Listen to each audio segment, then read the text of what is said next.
ये जो बिल्डिंग जो आप देख रहे हैं ना, ये नए भारत की नए तस्वीरों को हम आपको दिखा रहे हैं। लेकिन हमारे जनप्रतिनिधि हैं, जब चुनाव आता है तो तमाम वादा करते हैं, बड़े-बड़े वादे करते हैं। लेकिन इस समय जब आगलगी का दौर चल रहा है तो जनता लगातार परेशान है। इस समय लगातार आगजनी की सूचनाएँ सामने आ रही हैं और जब आग लगती है तो लोग सीधे फायर सर्विस स्टेशन को फ़ोन करते हैं। लेकिन हम आपको वो तस्वीर दिखा रहे हैं फायर स्टेशन सर्विस की, जो कहा जा रहा है ना, एक बदलते भारत की नई तस्वीर है। आप भी चौंक जाएंगे। हम एसएम सिद्दीकी और आप देख रहे हैं यूपी अब तक। हम मौजूद हैं महाराजगंज जिले के सबिया फायर सर्विस स्टेशन पे। इस फायर सर्विस स्टेशन की स्थापना 1988 यानी आज से 35 साल पहले हुई थी। लेकिन इसकी हालत जब आप देखेंगे तो चौंक जाएंगे। इस फायर सर्विस स्टेशन पे जो गाड़ी ये है, ये पूरी तरीके से कंडम घोषित हो चुकी है। ऐसी एक और टैंकर और एक बोलेरो यहाँ पे है, यानी दो गाड़ियाँ हैं जो निचलौल क्षेत्र से लेकर और घुगली के आगे, यानी जो बॉर्डर पड़ता है कुशीनगर जिले का पुरैना तक आग बुझाने के लिए जाती है। इसके अलावा सिंदुरिया क्षेत्र में भी अगर बात करें इनके कार्यक्षेत्र की, तो कार्यक्षेत्र का कोई एरिया नहीं इनका है कि यहाँ तक ये जाएगी। आकस्मिक सूचना पर ये दूसरे जिलों में भी पहुँच जाती है ये गाड़ी आग बुझाने के लिए। लेकिन सबसे बड़ी समस्या इस फायर स्टेशन की है रहने की। आप जरा सा देख लीजिए, ये जो बिल्डिंग जो आप देख रहे हैं ना, ये नए भारत की नए तस्वीरों को हम आपको दिखा रहे हैं। ये 2020-21 में इसे कंडम घोषित कर दिया गया है। यानी जो फायर सर्विस के जवान हैं, ये बिल्डिंग जो देख रहे हैं ना, ये प्लास्टिक की पन्नी है, ये कंडम घोषित हो चुकी है। ये बिल्डिंग आज से 3 साल पहले इसे कंडम घोषित कर दिया गया है। विभाग ने कंडम घोषित कर दिया कि ये रहने लायक नहीं है, इसमें रहेंगे तो फिर कोई घटनाएं हो सकती हैं, तो उनकी जिम्मेदारी नहीं है।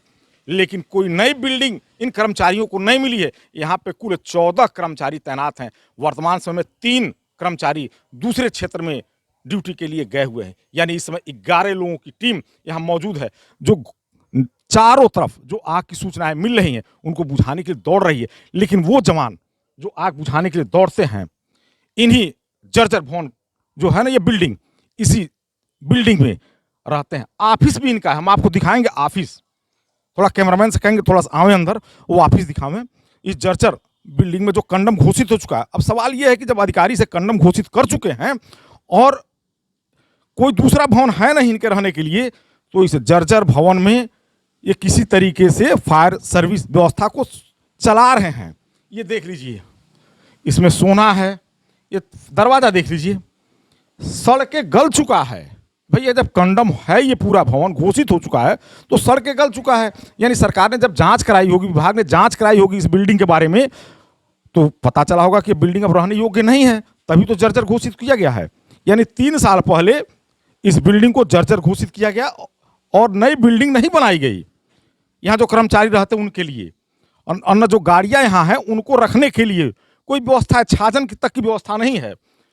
अब इस जर्जर भवन में अगर कर्मचारी हैं और कोई घटनाएं हो सकती हैं, भवन गिर जाए, फिर क्या होगा? अधिकारी तो यही कहेंगे हमने तो कह दिया था कंडम है, आप क्यों थे? लेकिन ये जाए तो जाए कहाँ? ये खाली जगह तो रहेंगे नहीं। ये एक सवाल और है कि 35 साल हो गए इस फायर सर्विस स्टेशन को बने, लेकिन एक अदद पंप नहीं है कि जहां से पानी बड़ी टैंकर में लोड की जा सके। 2 किलोमीटर दूर चीनी मिल तक जाना पड़ता है और बीच में 2 रेलवे क्रॉसिंग है। अगर 10-10 मिनट अगर बंद है रेलवे क्रॉसिंग, तो फिर समझ लीजिए आग तो सेकंड में आगे बढ़ती है। तो ये है यहाँ की व्यवस्था। अधिकारी ध्यान नहीं दे रहे हैं। पूरी तरीके से ये जो कहा जाता है, एक नए फायर सर्विस स्टेशन की आवश्यकता है। यहाँ पे नए भवन की आवश्यकता है। पूरी तरीके से एक नए तरीके से फायर सर्विस, नई टेक्नोलॉजी जो आ रही है उस तरीके से यहाँ स्थापित की जानी चाहिए। लेकिन हमारे जनप्रतिनिधि हैं, जब चुनाव आता है तो तमाम वादा करते हैं, बड़े-बड़े वादे करते हैं। लेकिन इस समय जब आगलगी का दौर चल रहा है तो जनता लगातार परेशान है। और इतना ही नहीं, ये फायर सर्विस के जवान हैं, वो भी लगातार परेशान हैं। करें तो करें क्या?